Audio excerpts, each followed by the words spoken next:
Spread cold dripping on hot toast until the fat pooled into the crust. Simmer pig's trotters for 2 hours without lifting the lid, and stretch a single ham hock across a pot of split peas to feed 6. These suppers cost almost nothing. Here are 25 forgotten poor man's British suppers. No one cooks anymore. Before anything else hit the table on a Sunday evening, the dripping tin came out. All week it sat at the back of the cooker, a shallow tin collecting fat and dark roasting juices. By evening it had set solid, pale on top and almost black at the bottom. And the bottom layer was everything. They called it mucky fat in Yorkshire, and the kids knew exactly which scraping to fight over. You spread it thick on white bread, salt on top, and ate it standing at the counter because tea was nearly ready. Dripping shops across the north once sold it by the jar. Dedicated earthenware pots with fitted strainers sold in hardware stores for this single purpose. What made the bottom layer worth the argument was the concentrated meat essence, the reduced roasting juices that had jellied as they cooled, carrying all the flavor of the roast in a single dark spoonful. The fat on top was good. The mucky fat underneath was extraordinary, and she always saved the last scraping for herself after everyone had gone to bed. The tripe shop sat on every high street that mattered. In Manchester alone, the UCP, United Cattle Products, ran a chain selling honeycomb tripe, smooth tripe, cow heel and elder, right through the 1950s and 60s. In Lancashire and Yorkshire, they often ate it cold, straight from the paper with malt vinegar and white pepper, no cooking required. The cooked version was different, sliced into strips and simmered in milk with onions until the kitchen filled with something soft and deeply savory. What nobody wrote down, what your nan would have told you, was to use milk, never water. Water made it tough. Milk kept it tender and thickened the cooking liquor into something close to a sauce. You learned that by watching, not reading.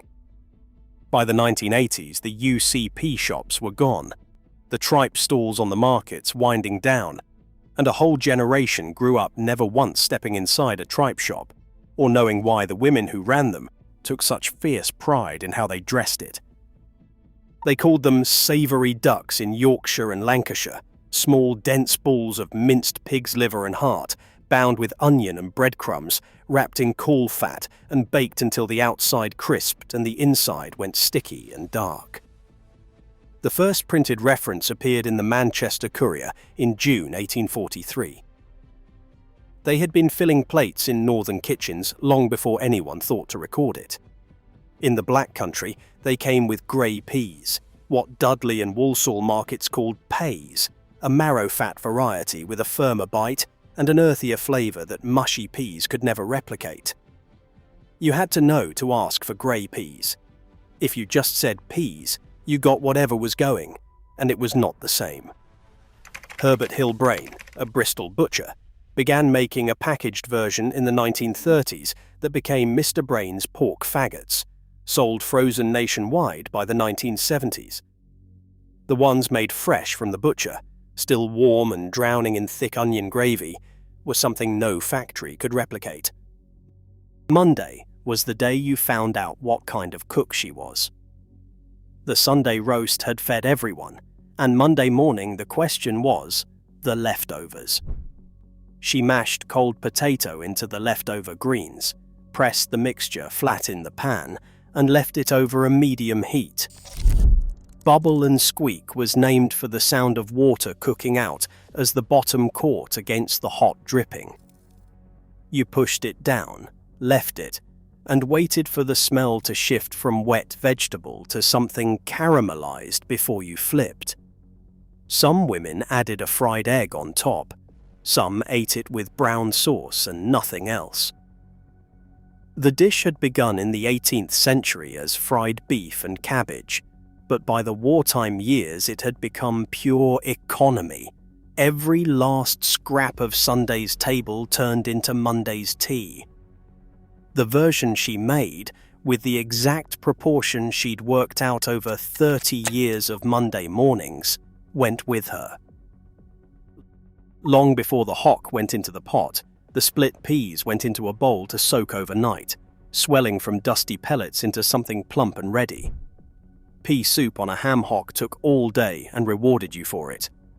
The hock went into the pot with the drained peas, a roughly chopped onion, and cold water to cover.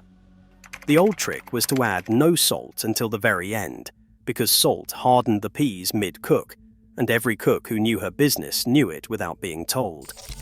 Newcastle's municipal soup kitchen at Manners, opened from 1880, used peas, barley, carrots, parsnips, and celery to feed hundreds daily, the recipe not far from what every working kitchen on the same street was making. At home, it fed 6 from a single piece of meat and a bag of dried peas that cost less than a shilling together.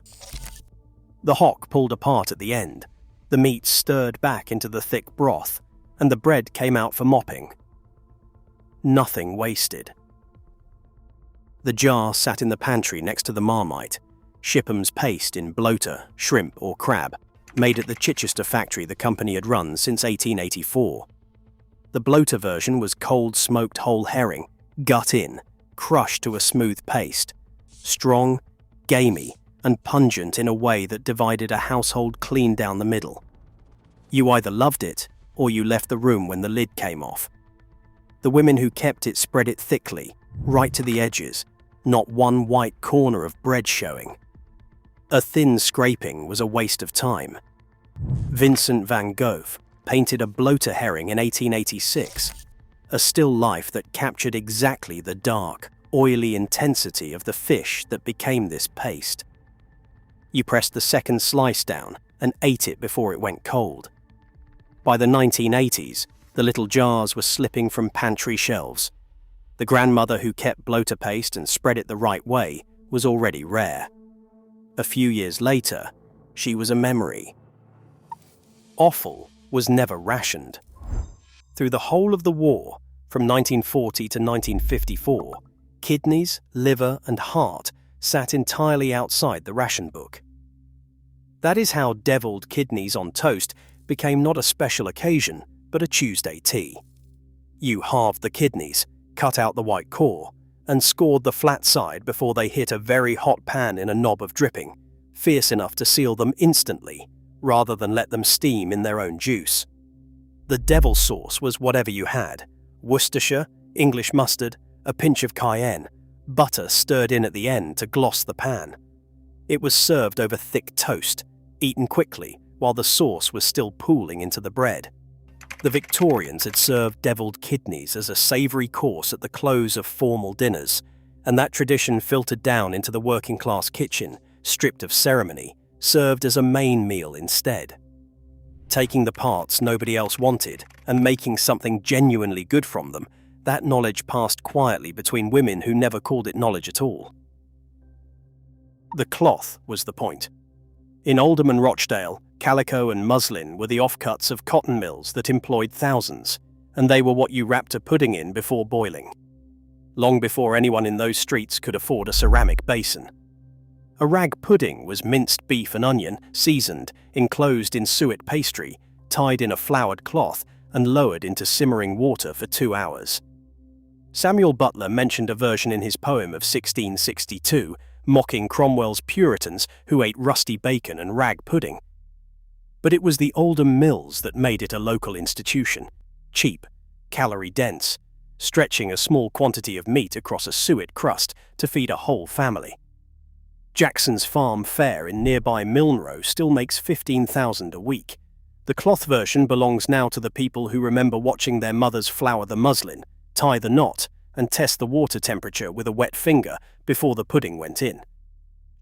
She never threw a bone away.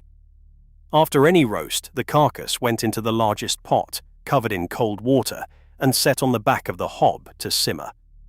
Not boil. Boiling clouded the stock and flattened the taste. Simmering drew the gelatin from the marrow slowly, leaving something clear and trembling that set to a soft jelly in the bowl. During the war, the Ministry of Food ran dedicated campaigns urging households to boil their bones, citing the calcium and minerals in bone marrow as vital nutrition under rationing. A bowl poured hot over stale bread with salt and pepper, and the marrow scooped from the cracked bones to spread alongside. That was supper. It cost almost nothing. It returned something warm and sustaining. Nobody thought to call it remarkable while she was making it. Nobody understood what had been lost until the pot sat empty on the shelf, and no one living knew how to fill it the same way. In Northumberland, they stacked it raw, potato, onion, cheese, in layers in a heavy pan with a lid, nothing more.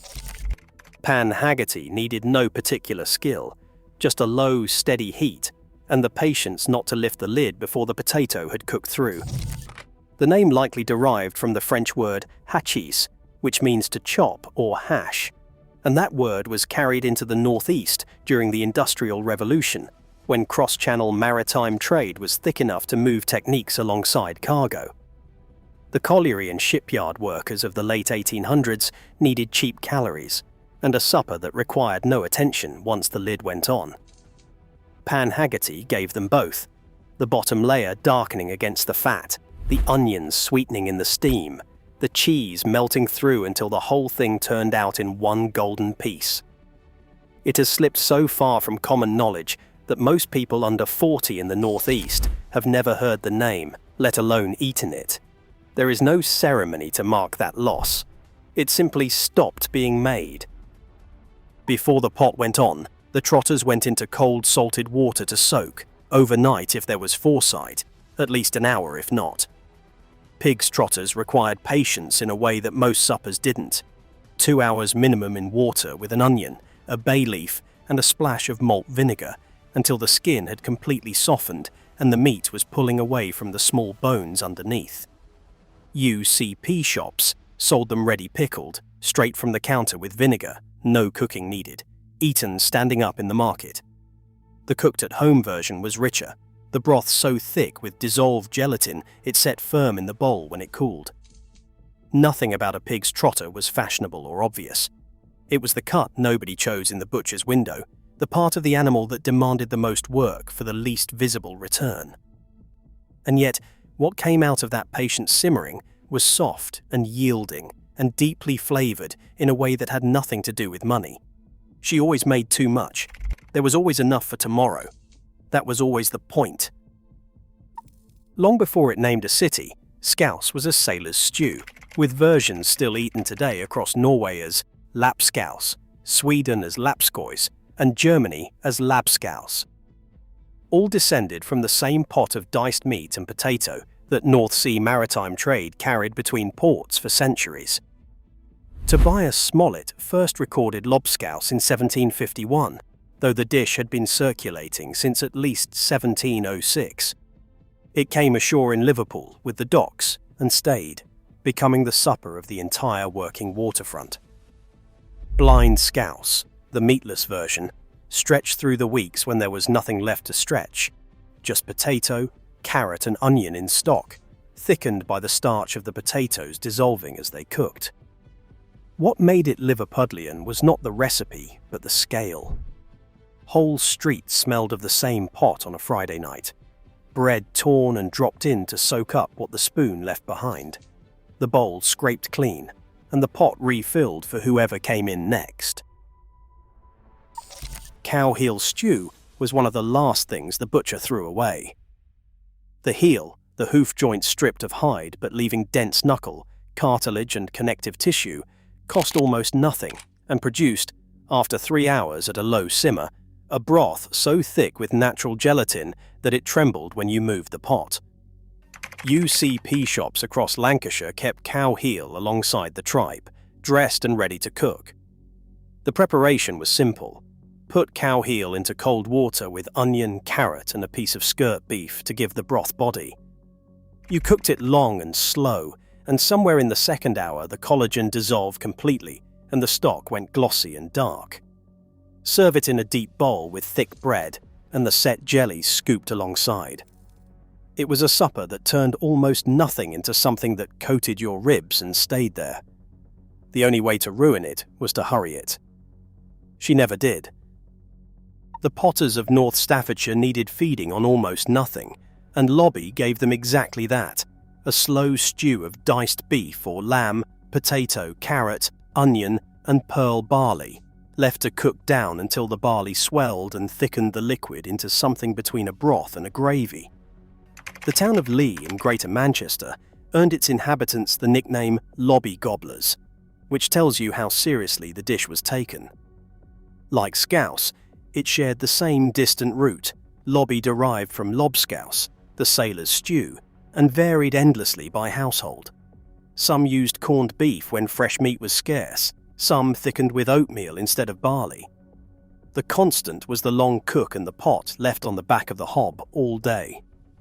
Nobody quite prepared you for how much better it tasted on the second day, cold from the pot and reheated slowly, the barley gone soft and the broth darkened to something close to gravy. The kilns went quiet in the 1970s. The lobby pot went quiet around the same time. But before those slow-tended suppers, there was what the butcher made from what was left when everything else had sold.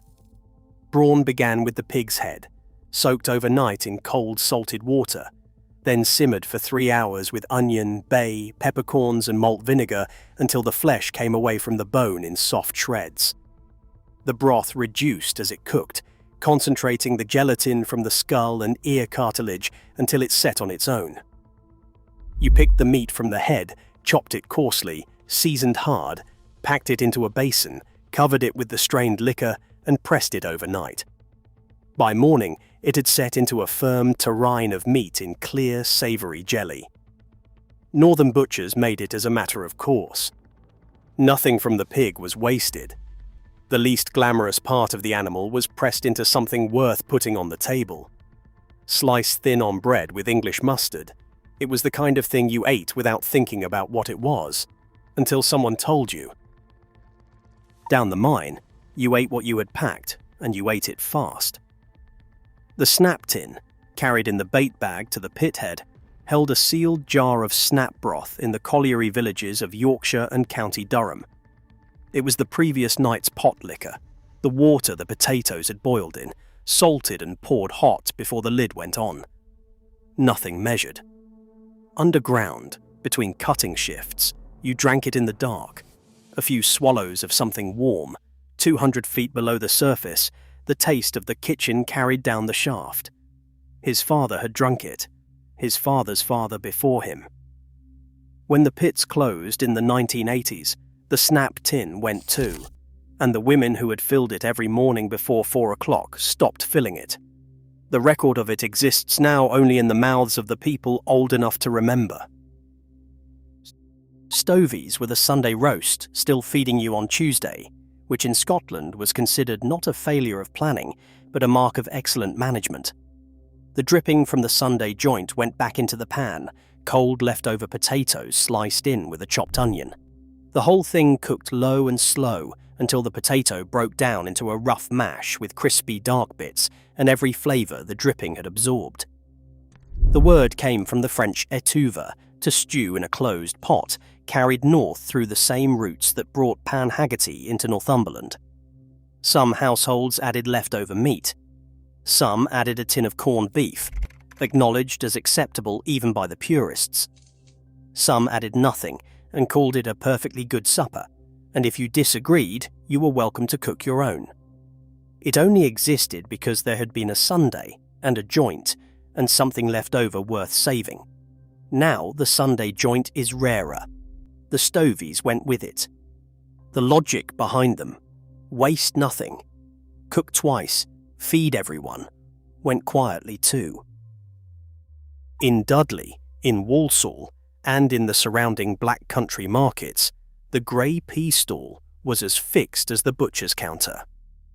They called them pays, marrow-fat grey peas, not mushy peas, not garden peas, but a specific variety with a dense, starchy bite and an earthy mineral flavour no other pea could match. You bought them in a cup, ladled hot from a pot that had been simmering since early morning with a ham hock or a strip of bacon in the liquid. A spoon of vinegar went in at the end, sometimes a pinch of salt. That was all.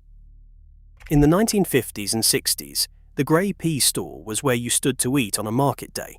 Working men and women, shoppers, traders, eating from the same cups and handing them back when they were done.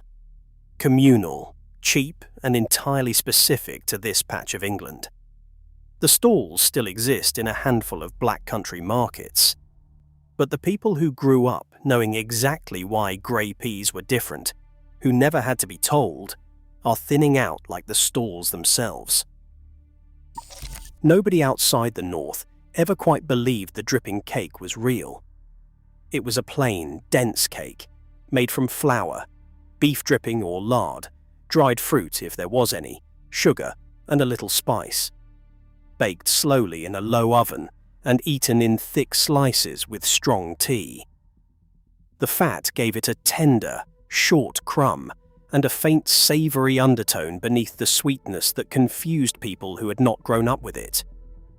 In the Yorkshire Dales and parts of Lancashire, dripping was used as a baking fat in recipes that came down from the 19th century, when lard and beef fat were the only fats available to most households, and butter was for the households one step up. Cold fat was rubbed into the flour, dried fruit folded in, and the mixture was brought together with a little milk. It came out dense, brown, and modest. Nobody who ate it regularly gave it much thought until they left, or she stopped baking, and then they thought about it considerably more than they had expected. The same ports that once carried Scouse ingredients into Liverpool had, for a century before, been carrying something else into Britain's kitchens entirely. Kedgeree had begun as khichdi, the spiced rice dish of the Indian subcontinent, transformed by returning officers of the East India Company into a British preparation of smoked haddock, rice and boiled egg. By the 1950s, it had slipped from the breakfast table into weeknight suppers in households that would never have called themselves adventurous. Smoked haddock was poached in milk until it flaked. Basmati rice was cooked dry. 2 boiled eggs were quartered on top. A knife tip of curry powder was stirred into the butter first. The haddock came from Finnan in Aberdeenshire, cold smoked over peat and green wood into something pale gold and faintly peaty, the smoke a background note rather than the whole song. It was the dish that told you something had shifted, a door opening quietly onto a larger world. By the end of the week, the ration book was nearly empty, and the wage packet was 3 days away, and that was when the corned beef tin came out.